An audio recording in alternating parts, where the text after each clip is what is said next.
वो क्या करते हैं, उसी को डॉक्यूमेंट को सिलेक्ट किया, न्यू इनरोलमेंट में डाला, अपडेट भेज दिया हमारे पास वो बस एक कैटेगरी आता, फोटो और एक पीओआई। पीओआई में क्या है, सेल्फ डिक्लेरेशन। बहुत केसेस आ रहे हैं अभी, बहुत। अब मैं इसको क्या समझू, इंटेंशनल है, लैक ऑफ ट्रेनिंग है, या आप जानबूझ के कर रहे हो?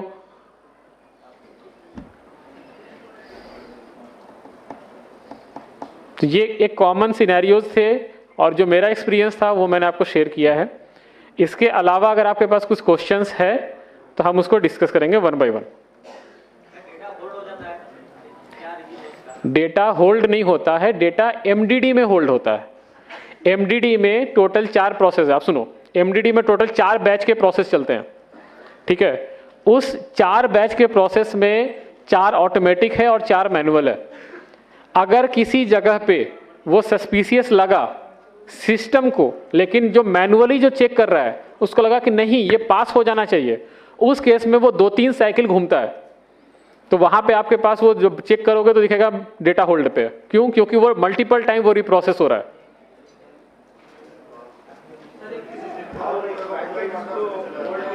एक वन बाय वन, कोई माइक देंगे प्लीज? एक minute, one by one, we will go one by one. आप पहले हाथ उठाइए, उसके बाद माइक लीजिए, उसके बाद बोलिए। मेरे पास आवाज नहीं आ रही है यहाँ पे।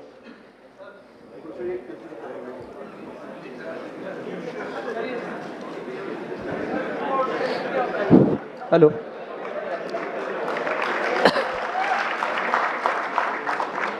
हाँ बताइए सर।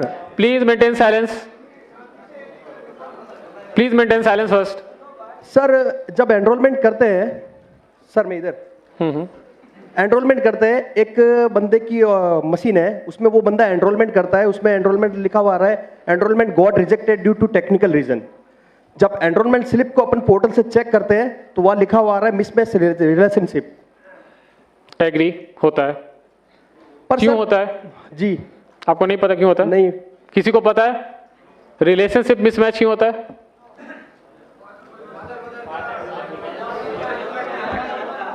बता दिया आंसर। नहीं सर, उस बंदे का पर्टिकुलरली 16 स्लिप सेम कंडीशन में रिजेक्ट हुआ है और आज तक 16 एनरोलमेंट ही किए उसने, सारे रिजेक्ट हो रहे हैं। वो एचओए बेस्ड एनरोलमेंट है? नहीं, मोबाइल नंबर अपडेट हो रहा है सर। मोबाइल नंबर अपडेट है? Only mobile number update sir. एक मिनट, मेंटेन साइलेंस।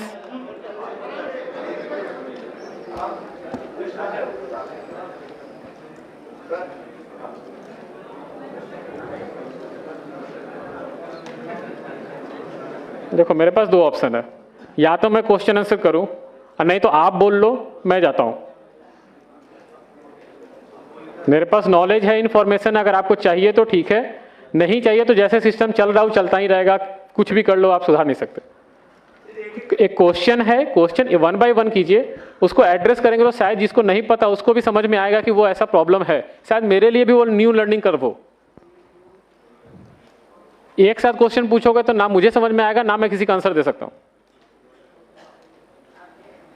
हाँ, आप बोल रहे थे कि एचओए बेस्ड एनरोलमेंट नहीं है, बट वो मोबाइल नंबर अपडेट में बार बार इनकरेक्ट रिलेशनशिप में रिजेक्ट हो रहा है। जी सर। ठीक है, ये रिजेक्शन कोड गलत पिक कर रहा है, वो रिजेक्शन कोड नहीं होगा, वो गलत सेडा से पिक हो रहा है। या ईआईडी कुछ सैंपल आप निकाल के भेज देना रीजनल ऑफिस को, वो एनालिसिस करके आपको वापस बता। सर मैंने टेक सपोर्ट पे मेल किया था। टेक सपोर्ट नहीं, आप रीजनल ऑफिस अप्रोच कीजिए, रीजनल ऑफिस को बोलिए कि ये कुछ सैंपल ईआईडीज है 5-6 जो कि इस एरर कैटेगरी में रिजेक्ट हो रहे हैं, जो कि सिर्फ मोबाइल अपडेट है। सर उस पर्टिकुलर उस ऑपरेटर का ही हो रहा है। एग्जैक्टली यही मैं बोल रहा हूँ कि किसी एक पर्टिकुलर एक सिनेरियोज में हो रहा है ना, तो उस सिनेरियोज का एक एनालिसिस करना पड़ेगा, जो आपको रीजनल ऑफिस जो कि आपको उसका हेल्प करेगी। रीजनल ऑफिस के पास आप अपना एक केस ना आप रिटर्न में दे दो, हम एक बार रीजनल ऑफिस से बात करके आप इस पे रिवर्ट करें। Thank you sir, thank you. लिख लीजिए इसको। ठीक है, नेक्स्ट क्वेश्चन। माइक दीजिए उनको। एक मिनट।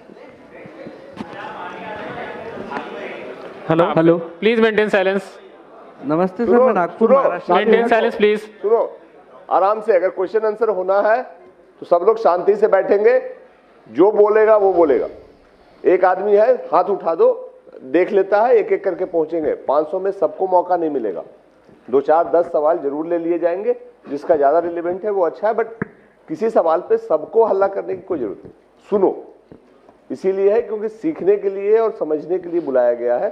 जो तुम्हारे इश्यूज हैं वो सुन रहे हैं, समझ रहे हैं, जो यहाँ सॉल्यूशन नहीं होगा वो सॉल्यूशन हम नोट करवा करके बैक इनसे बात कर लेंगे, बट एक एक कर करके बोलो, सब बोलोगे तो कुछ भी नहीं होगा। चलो जी हाँ बताइए। सर, ये कह रहा सर मैं नागपुर महाराष्ट्र से हूँ। मेरा क्वेश्चन एड्रेस चेंज से रिलेटेड है। एड्रेस चेंज में पहले son of, daughter of, care of, इस तरह के 3 ऑप्शंस आते थे। आजकल सिर्फ केयर ऑफ का ऑप्शन आता है। बिल्कुल, क्योंकि तो हमने वो ऑप्शन हटा दिया है ECMP से ही, क्योंकि अब जो डॉटर ऑफ, जो केयर ऑफ सेक्शन है उसको हम उसी में एक ही में इंक्लूड कर रहे हैं जी। अगर आप लिखोगे डॉटर ऑफ समथिंग तो वो आप आधार को ना एज ए PO और डॉक्यूमेंट आप इस्टेब्लिश कर देते हो। तो वो हमारे लिए कभी कभी ऐसे केसेस आते हैं जहाँ पे कि बोला जाता है कि ये आधार है, इसमें मेरे फादर का नाम है, लिखा है डॉटर ऑफ, सन ऑफ, तो आप इसको एक्सेप्ट कर लीजिए जी। ये जब प्रॉपर्टीज के जो ट्रांजेक्शंस होते हैं ना, वहाँ पे बहुत वाइटल रोल होता है, इसीलिए हमने उसको स्टैंडर्डाइज करके केयर ऑफ सेक्शन कर दिया है। दैट विल नॉट सिग्निफाई कि वो डॉटर ऑफ है, सन ऑफ है या क्या है, जस्ट केयर ऑफ, सबके लिए सिंपल एक रूल। जी सर, दिक्कत इसमें होता है ना, महाराष्ट्र में क्या होता है, first name, middle name, last name होता है, तो उसमें दिक्कत नहीं होती। कुछ लोग MP साइड से आते हैं, उसका नाम होता है अशोक कुमार और पिता का नाम होता है मुकेश कुमार, तो वो लोग साथ में नहीं लिखते, वो नाम में फर्स्ट नेम में ही लिखते हैं अशोक कुमार और फिर नीचे में सन ऑफ का ऑप्शन होता था, तो वहाँ मुकेश कुमार, फिर एड्रेस स्टार्ट होता था। तो अभी साथ में लिखने के लिए उसके पास डॉक्यूमेंट नहीं होता, उसके पास सिर्फ मुकेश कुमार का ही डॉक्यूमेंट रहेगा, पापा का नाम साथ में ऐड नहीं रहता उसके डॉक्यूमेंट में। नहीं, तो आप केयर ऑफ सेक्शन में ही उसको डाल दीजिए ना, मेरे पास तो रेस्पेक्टिव डॉक्यूमेंट आ गया ना उसका। जी जी। उनको क्यों चाहिए कि वो सन ऑफ ही लिखवाएं अपने आधार पे? तो क्योंकि वो नाम के साथ ऐड नहीं होता ना उनके पापा का नाम, वो साथ में सिर्फ फर्स्ट नेम और कुमार ऐड करवाते हैं बस। एग्जैक्टली वही मैं बोलना चाह रहा हूँ कि जो रेसिडेंट के इस पॉइंट ऑफ व्यू से सोच रहे हैं, आप आधार के पॉइंट ऑफ व्यू से सोचिए कि अगर मैंने ये लीनियंसी दी तो कल को कोई भी जो नेम अपडेट होता है वो नेम अपडेट भी कोई एक ID प्रूफ दिखा के वो कर लेगा, जो एक पैन कार्ड दिखाएगा, वो बोलेगा कि ऊपर मेरा नेम है, नीचे फादर नेम है, आप उसको पिक कर लो। मैं क्यों पिक करूं उस चीज को? इसीलिए हमने उसको स्टैंडर्डाइज कर दिया है कि नहीं, केयर ऑफ सेक्शन ही रहेगा। आप जो एनरोलमेंट स्लिप में आप डालोगे उसके कॉरेस्पॉन्डिंग जो डॉक्यूमेंट होगा वहां पे अगर उनका नाम होगा तो वेल एंड गुड है, नहीं होगा तो हम उसको रिजेक्ट करेंगे। जी। और सर एड्रेस से रिलेटेड एक और क्वेश्चन है, अगर इलेक्ट्रिसिटी बिल हम ऐड कर रहे हैं प्रूफ ऑफ रेसिडेंट में, सुनो, बाकी लोगों को भी समय दो। सर सेम एड्रेस से रिलेटेड पूछ रहा हूँ। ठीक है, दूसरे लोग भी पूछ लेंगे। सर सर एक एरर आ रही है, हम अपडेट किया, कहाँ से बोल रहे हैं? जी सर। हाँ सर आधार कार्ड अपडेट किया, 4 दिन बाद साइट पे स्टेटस चेक किया, आधार इज सक्सेसफुली अपडेटेड जनरेटेड, लेकिन डेटा उसका डाउनलोड कर रहे हैं तो पुराना ही डेटा उसका शो कर रहा है। बिल्कुल हो सकता है। आधार अपडेट होने के बाद जो मैंने FMS तक आपको फ्रॉड मैनेजमेंट सिस्टम तक समझाया था, उसके बाद एक प्रोसेस होता है UID पिकर। UID पिकर में क्या होता है कि अगर न्यू इनरोलमेंट है तो एक 12 नंबर का रैंडम जो डिजिट है वो पिक करके उसके साथ एसोसिएट होगा, या फिर अगर अपडेट है तो उस नंबर के साथ उसको लिंक करके आधार जनरेट किया जाता है, जो कि बाद में XML फाइल जनरेट होता है। आधार आपका अपडेट हो गया है, लेकिन जब तक XML फाइल जनरेट नहीं होगा तब तक आप उसको डाउनलोड नहीं कर सकते। XML फाइल इज बेसिकली जो आपका लुक एंड फील होता है ना, जो आप डाउनलोड करते हैं उसको XML फाइल बोलते हैं। तो वो जब होगा तो फिर आप उसको डाउनलोड कर सकते हैं। 1 मिनट, कहाँ से?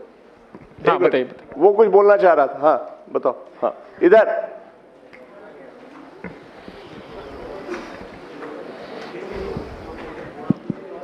जी सर, थैंक यू। हाँ सर मैं ये बोलना चाह रहा था, जैसे इन्होंने बोला कि महाराष्ट्र में वो सरनेम की प्रॉब्लम आ रही है उनको, सन, यही प्रॉब्लम हमारे साथ भी आई है कि जो बाय डिफ़ॉल्ट हमारे उसमें क्लाइंट में है उसमें सिर्फ केयर ऑफ आता है, उसमें हम कुछ नहीं टाइप कर सकते, सन ऑफ वगैरह, जैसे हम उसमें स्लैश टाइप करते हैं उसको नहीं लेता है वो। लेकिन यही अगर हम ऑनलाइन करता है कोई तो उसमें वो ले लेता है। लोग हमारे पास आते हैं कि हमने उनको रिफ्यूज़ किया, हमने उनको बेवकूफ़ बनाया, लेकिन उन्होंने खुद किया या किसी और से ऑनलाइन करवाया उन्होंने, तो वो उनका बन के भी आ गया। ठीक है, वैलिड पॉइंट नोटेड, हम देखेंगे इस पे, वैलिड पॉइंट है। हमारे टीम से कोई इस पॉइंट को नोट कर लीजिएगा कि ECMP क्लाइंट में ऑप्शन नहीं आ रहा है, SSUP में ही ऑप्शन है। Next question, 1 by 1।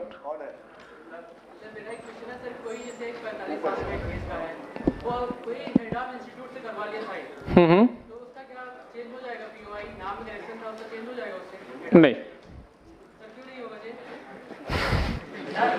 क्यों होगा चेंज? यार सुनो सुनो सुनो सुनो सुनो, पहली बात ये आर्गुमेंट और डिबेट की जगह नहीं है। ऑथोरिटी ने डिसाइड किया है कि हेड ऑफ इंस्टीट्यूशन के सर्टिफिकेट के आधार पे नाम का चेंज नहीं होगा, तो अगर उसको चेंज करना है तो वो एप्लीकेशन लगाए, वो अलग से प्रोसेस से वो देखेंगे। यहाँ पे हेड ऑफ स्पेल चेक जो भी है, हेड ऑफ इंस्टीट्यूशन को इस तरह के कोई पावर नहीं है कि वो ये सर्टिफिकेट दे सके। वो हेड ऑफ इंस्टीट्यूशन है, वो स्पेल चेक करने वाला इस ऑथोरिटी नहीं है। तो जो रूल है वो समझो और उसके हिसाब से काम करो, ठीक है। मैं आपका इसका क्वेश्चन का आंसर सिंपल देता हूं। तो एक मिनट थोड़े दिन रुक जाइए, नया लिस्ट आ जाएगा। हाँ हाँ नहीं कर लीजिए। नहीं देखिए, आप ऐसे समझिए, हेड ऑफ द इंस्टीट्यूट है जो प्रिंसिपल, मैं इसे प्रिंसिपल मान के चलता हूं। प्रिंसिपल किसी भी स्टूडेंट का आइडेंटिटी चेंज करने के लिए कैसे ऑथराइज्ड है? कैसे? आप रेजिडेंट पर्सपेक्टिव से मत देखो, आप ऐसे समझो कि आप आधार से रिलेटेड हो। आप ऐसे समझो कि अगर कोई प्रिंसिपल ये लिख के देता है कि रमेश कल से सुरेश है, तो हम मान लें उसको? ठीक है, I am taking your consider, I am taking. Bipin है, VIPIN है, BIPIN मैंने कर दिया। एक minute, I am got your question. Minor correction ना, ठीक है। आपके गलती से किसी का नाम जो है विपिन था, BIPIN बन गया, लेकिन उसका ओरिजिनल नेम जो है VIPIN था, ठीक है। वो बोल रहा है कि एक स्कूल का हेड प्रिंसिपल से मैं लिखवा के लाता हूं और उसके बाद आप मेरा नाम चेंज कर दो। स्कूल का जो हेडमास्टर या प्रिंसिपल है वो पुराने बिपिन को जानता था? ना ही वो नए विपिन को जानता है। इट्स ओनली कि वो एक विपिन को जानता है जो उसको स्कूल में या कॉलेज में पढ़ता है। अगर आप इस तरह के केसेस को सबको बोले कि नहीं ये पास हो जाना चाहिए, तो स्कूल में ही आप समझो कि सारे नाम जब अपडेट करवा लेंगे। गीता जो है GEETA से GITA हो जाएगी। जो क्यों? क्योंकि है प्रिंसिपल ने लिख के दे दिया है। प्रिंसिपल कैसे किसी का आइडेंटिटी प्रूफ बन सकता है? Sir my query UCL related. एक मिनट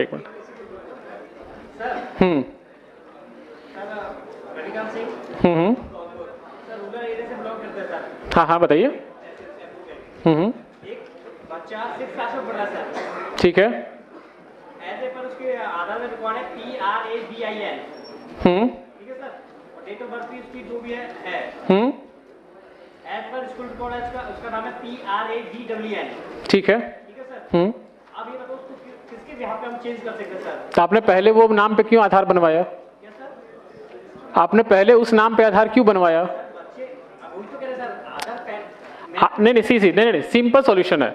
आप RGI जाइए, बर्थ सर्टिफिकेट अपडेट करवाइए, इजी प्रोसेस है। बर्थ सर्टिफिकेट अपडेट करवाइए, हमें भी दे दीजिए, हम बर्थ सर्टिफिकेट बेसिस पे आपको तुरंत अपडेट कर देंगे। RGI जो ये गवर्नमेंट बॉडीज होती है, they are authorised to act as a POI। Principal headmaster नहीं ऑथराइज्ड हैं POI को प्रूफ करने के लिए। यार सुनो सुनो,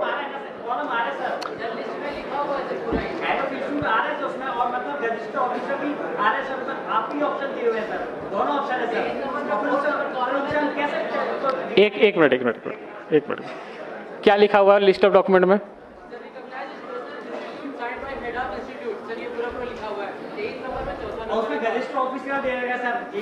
हमने, हाँ ठीक है। अब आप बोल रहे हो प्रिंसिपल का, मुझे पता कैसे चलेगा कोई प्रिंसिपल ग्रुप A ऑफिसर है? ग्रुप A ऑफिसर है, मुझे कैसे पता चलेगा? लेक्चरर क्या होता है सर? लेक्चरर तो गेजेट ऑफिसर नहीं होता। आपके गांव में होता होगा, आप ऐसे समझो, आपको मैं बता रहा हूं। IIT जानते हो ना आप लोग?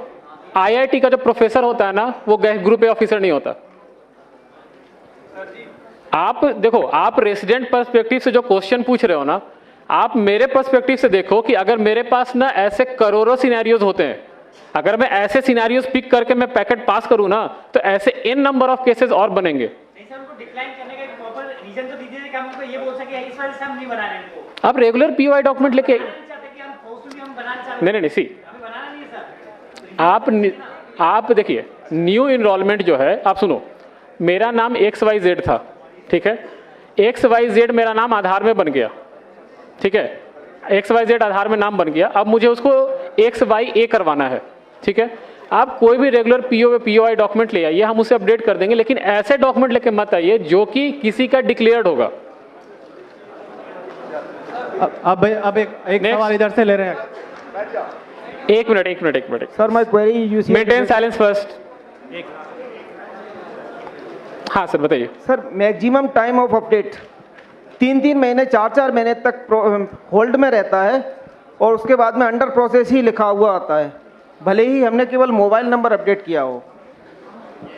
एग्री होता है।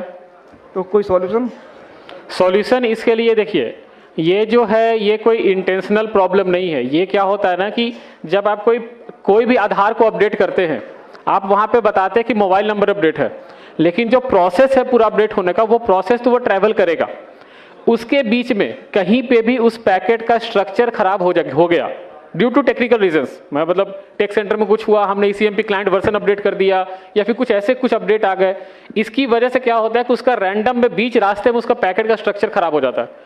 वो उसको बार बार रिकॉल करता रहेगा कि पुराने वाले आइडेंटिटी पे, कभी कभी पास कर जाता है, कभी कभी वो अंडर प्रोसेस अटक जाता है, कभी कभी ये भी होता है कि आप ECMP से डालिए, वो अंडर प्रोसेस है, SSUP से डालिए, वो पास पहले निकल जाता है।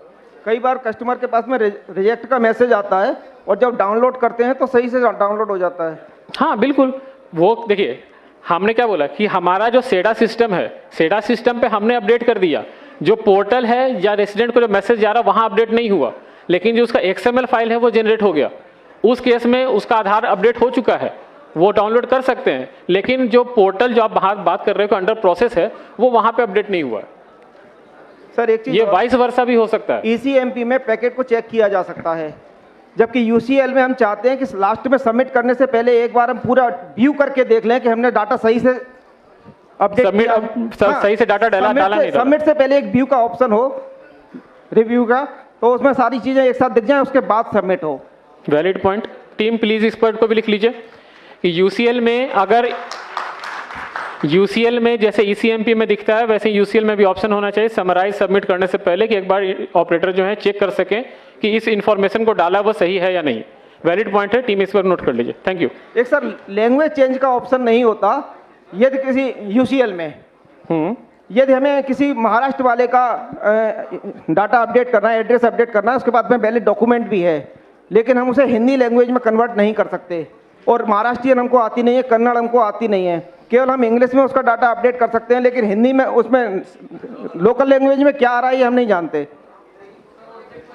लोकल लैंग्वेज चेंज करने का ऑप्शन भी होना चाहिए ताकि हम हिंदी में उसका एड्रेस अपडेट कर सकें जो उसके वैलिड डॉक्यूमेंट में है।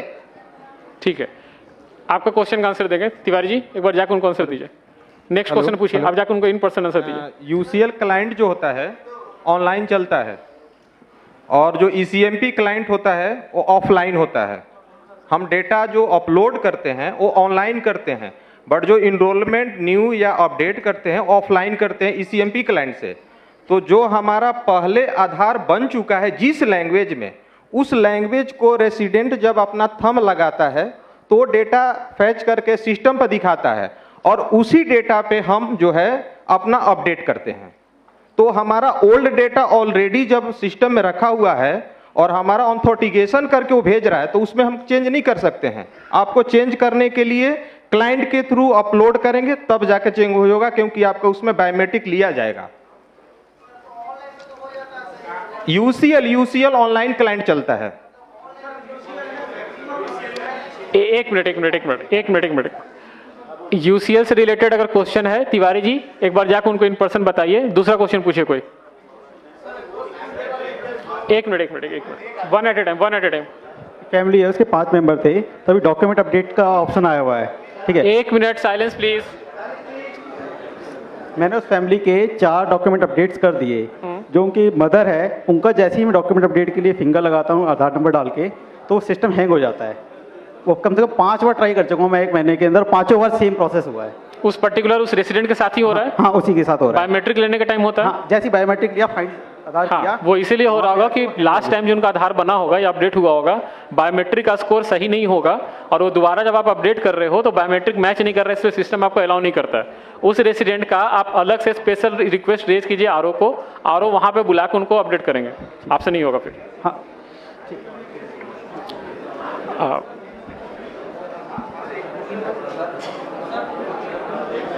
सर जैसे नेम की, डेट ऑफ बर्थ और जेंडर की लिमिट है, तो बायोमेट्रिक की लिमिट तो नहीं है?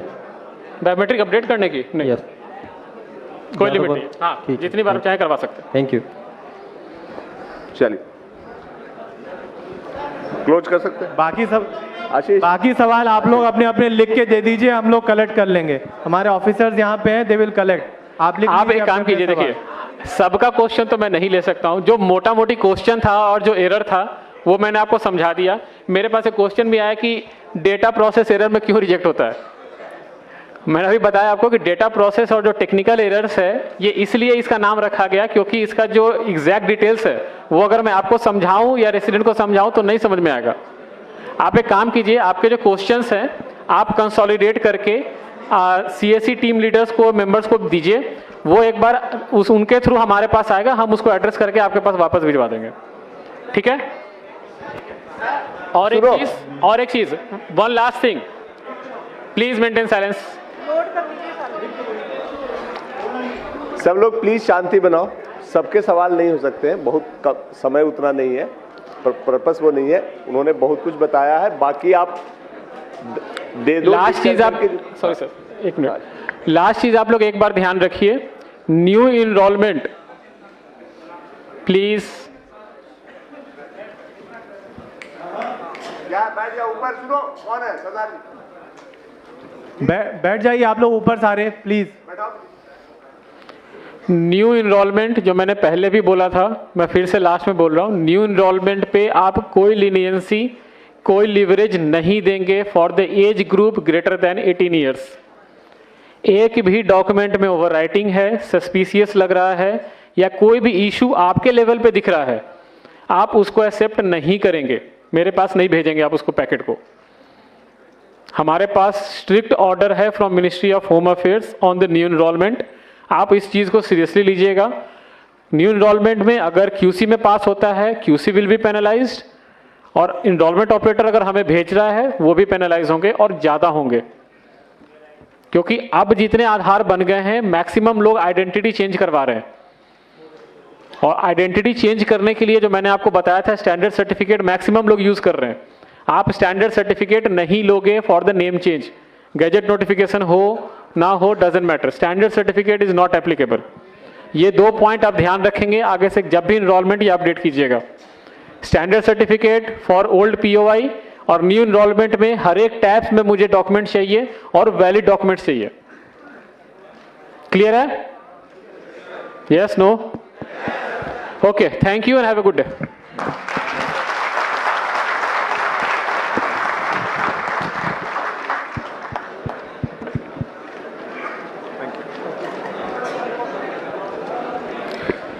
Thank you sir. सभी लोग 5 मिनट बैठ जाएं, बात ना करें आपस में, हम सेशन के अंत में पहुंच गए हैं। एक इंपॉर्टेंट अनाउंसमेंट है सबके लिए, प्लीज इसे नोट कर लीजिएगा। ये 3 बस नंबर्स हैं, आप नोट कीजिए। जिनको भी दिल्ली रेलवे स्टेशन जाना है वो इन 3 बसेस को बोर्ड करेंगे, आप नोट कर लीजिए, मैं रिपीट करता हूं। यूपी 22 AT 0207, रिपीट करता हूं, यूपी 22 AT 0207। एक और नंबर है वो नोट कीजिए, यूपी 22 AT 0405। एक बार दोबारा बोलता हूं, UP 22 AT 0405 and last UP 22 AT 4711। UP 22 AT 4711। ये 3 बस नंबर्स हैं, गेट नंबर 3 के बाहर ये बसेस रहेंगी। सेशन के अंत में आप लोग ये 3 बसेस बोर्ड कर सकते हैं जिनको भी दिल्ली रेलवे स्टेशन जाना है। हम सेशन के अंत में पहुंच गए हैं और आपकी उत्सुकता और आपके सवालों को देखकर खुशी भी होती है, लेकिन बहुत सारे ये पॉसिबल नहीं है कि सबका सवाल हमने लिया जाए, इसलिए हमने लिखित तौर पे नई दिल्ली रेलवे स्टेशन है, नई दिल्ली के लिए। सो खुशी होती है आपके सवालों को देखकर और आज अच्छा लग रहा है कि आप सभी लोग आए। सो अंत में मैं हमारे एमडी सीईओ साहब श्री संजय कुमार राकेश जी से रिक्वेस्ट करूंगा फॉर वोट ऑफ थैंक्स। एक बार तालियों के साथ उसी एनर्जी को वापस लेके आएंगे जो सुबह थी हमारे लिए।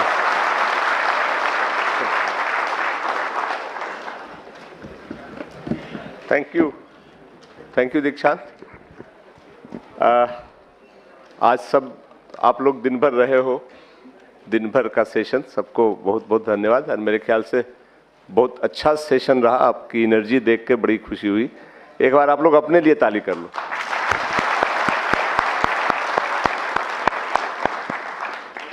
आज जो पर्पस था मेरे ख्याल से काफी हद तक सर्व हो गया। यूआईडी की टीम जो यहाँ आई है और जिस तरह से उन्होंने सब एक्सप्लेन किया है, उसके लिए हमारी तरफ से वो विशेष रूप से धन्यवाद के पात्र हैं। उनके लिए भी हम स्वागत करते हैं। और आपने सुना, पर्पस यही था कि आप रोज गांव में लोगों के आधार अपडेट करने के काम से जूझते हो, उनके बहुत सारे सवाल आते हैं। कोई डॉक्यूमेंट आप नहीं करते हो, कुछ कहते हो कि ये नहीं हो सकता है, तो वो आपसे सवाल करते हैं। आप किससे सवाल करोगे?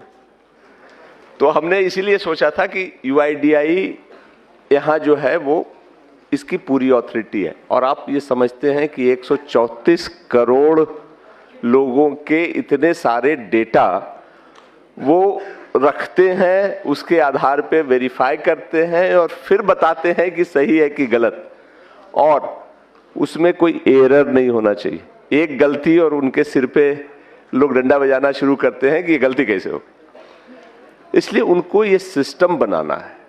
उनको जहां भी डर लगता है, जहां भी शक होता है कि हाँ ये गड़बड़ हो सकता है, वहां वो सेफ खेलते हैं, ना कर देते हैं।